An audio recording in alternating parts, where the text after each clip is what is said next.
হিন্দু শাস্ত্রে স্বামীর দীর্ঘায়ু এবং দাম্পত্য জীবনের আধ্যাত্মিক গুরুত্ব নিয়ে গভীর আলোচনা করা হয়েছে। স্ত্রীর আগে কেন স্বামীর মৃত্যু হয়, কি বলছে হিন্দু শাস্ত্র ও পুরাণ। নমস্কার দর্শক বন্ধু, আমাদের সমাজ ও শাস্ত্রে স্ত্রীর সিঁথিতে সিঁদুর এবং হাতের শাখাপলাকে স্বামীর দীর্ঘায়ুর প্রতীক হিসেবে দেখা হয়। কিন্তু আপনি কি কখনো ভেবে দেখেছেন, অধিকাংশ ক্ষেত্রে স্ত্রীর আগে কেন স্বামীর মৃত্যু হয়? এর পেছনে কি কেবলই বিজ্ঞান, নাকি এর গভীরে লুকিয়ে আছে কোনো পৌরাণিক বা শাস্ত্রীয় রহস্য? আজকের ভিডিওতে আমরা হিন্দু শাস্ত্র ও গরুড় পুরাণের তথ্য অনুযায়ী এই প্রশ্নের উত্তর খোঁজার চেষ্টা করব। হিন্দু শাস্ত্রে নারী ও পুরুষকে একে অপরের পরিপূরক বলা হয়েছে, তবে স্বামীর আগে মৃত্যুর বিষয়ে শাস্ত্রে কিছু নির্দিষ্ট কারণ এবং ব্যাখ্যার ইঙ্গিত পাওয়া যায়। শাস্ত্রে স্ত্রীকে স্বামীর অর্ধাঙ্গিনী বলা হয়েছে। মনে করা হয় একজন স্ত্রী তার পুণ্য এবং ত্যাগের মাধ্যমে স্বামীর জীবনের অনেক বিপদ কাটিয়ে দিতে পারেন। কিন্তু প্রকৃতির নিয়ম অনুসারে একজনের কর্মফল অন্যজন সম্পূর্ণ বহন করতে পারে না। প্রতিব্রত ধর্মের প্রভাব। পৌরাণিক কাহিনী অনুযায়ী যেমন সাবিত্রী সত্যবান সতী সাধ্বী স্ত্রীদের তপস্যার জোরে যমরাজ স্বামীর প্রাণ ফিরে দিতে বাধ্য হয়েছিলেন।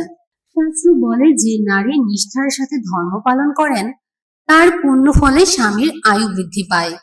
কিন্তু মানুষের আয়ু যখন ফুরিয়ে আসে তখন জাগতিক কোনো নিয়মই তাকে আটকে রাখতে পারে না। গরুড় পুরাণে মৃত্যুর কারণ ও সময় নিয়ে বিস্তারিত আলোচনা আছে। সেখানে বলা হয়েছে মানুষের মৃত্যু সম্পূর্ণ তার নিজ কর্মফলের উপর নির্ভরশীল। কিন্তু পারিবারিক কাঠামোতে দেখা যায় পুরুষরা সাধারণত বাইরে কঠোর পরিশ্রম এবং মানসিক চাপে বেশি থাকেন, যা তাদের জীবনী শক্তির উপর প্রভাব ফেলে। শাস্ত্রমতে একজন মা বা স্ত্রীর সেবা একজন পুরুষ বা স্বামীর আয়ু রক্ষার ঢাল হিসেবে কাজ করে।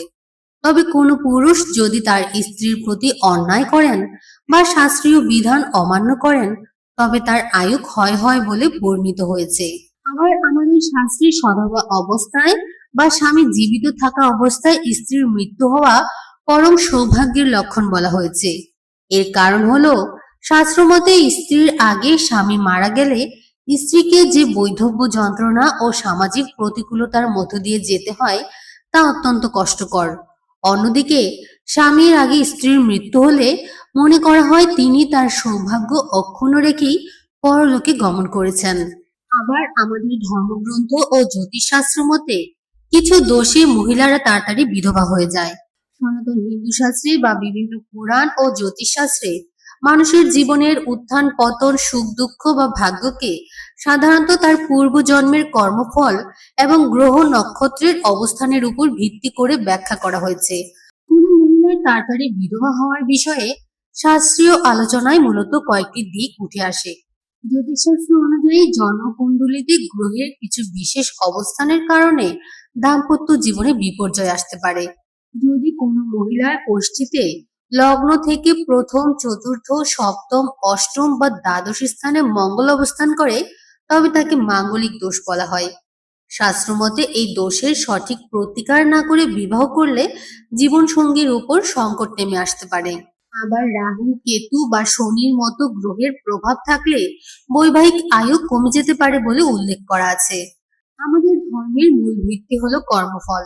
শাস্ত্রমতে মানুষ তার কৃত কর্মের ফল ভোগ করে। কোনো মহিলা পূর্বজন্মে বা বর্তমান জীবনে যদি এমন কোনো কর্ম থাকে যা অন্য কারো বৈবাহিক জীবনে বিচ্ছেদ ঘটিয়েছে তবে সেই কর্মফল হিসেবে বৈধব্য আসতে পারে বলে পুরাণে বলা হয়েছে। আবার গরুড় পুরাণে বলা হয়েছে স্বামী স্ত্রীর প্রতি অনাদর বা পরিবারের বয়োজ্যেষ্ঠদের অমর্যাদাও দুর্ভাগ্যের কারণ হতে পারে। শাস্ত্রে সধবা মহিলাদের জন্য নির্দিষ্ট কিছু আচার ও ব্রতের কথা বলা হয়েছে, যেমন সাবিত্রী ব্রত বা করওয়া চৌথ, যা স্বামীর দীর্ঘায়ু কামনায় পালন করা হয়। লোকবিশ্বাস ও শাস্ত্রীয় মতে এই সমস্ত মাঙ্গলিক আচার পালনে অবহেলা বা সতীত্বের অবমাননা অমঙ্গল ডেকে আনে। এছাড়াও আমাদের শাস্ত্রে উল্লেখ আছে যে সূর্যাস্তের সময় ঘুমানো, অতিরিক্ত কলহ করা বা ঘরের লক্ষ্মী স্বরূপা হয়েও অমঙ্গলজনক আচরণ করা সংসারের শান্তি ও আয়ু ক্ষয় করে। এছাড়াও গীতায় স্পষ্ট উল্লেখ আছে ভগবান বিরোধী বা ভগবত বিরোধী যে কারোই যে কোনো মুহূর্তেই আয়ু ক্ষয় হতে পারে। শাস্ত্রের পাশাপাশি কিছু বাস্তব কারণও দেখা যায়। পরিসংখ্যানে দেখা গেছে নারীদের রোগ প্রতিরোধ ক্ষমতা এবং গড় আয়ু পুরুষদের তুলনায় সাধারণত বেশি হয়। সংসারের দায়িত্ব ও বাইরের প্রতিকূলতায় পুরুষদের হৃদরোগ ও স্ট্রেসজনিত সমস্যা বেশি দেখা যায়। পরিশেষে বলা যায়, মৃত্যু এক অনিবার্য সত্য। কার আগে কে পৃথিবী ছেড়ে বিদায় নেবেন তার সম্পূর্ণ বিধাতার বিধান এবং নিজস্ব প্রারব্ধ বা কর্মফল।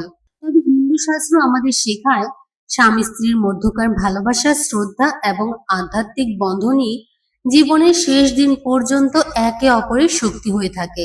প্রিয় দর্শক বন্ধুরা, আপনাদের মতামত কি আমাদের কমেন্ট বক্সে অবশ্যই জানান। ভিডিওটি ভালো লাগলে লাইক দিন এবং এই ধরনের আধ্যাত্মিক তথ্যের জন্য চ্যানেলটি সাবস্ক্রাইব করুন। সকলকে ধন্যবাদ।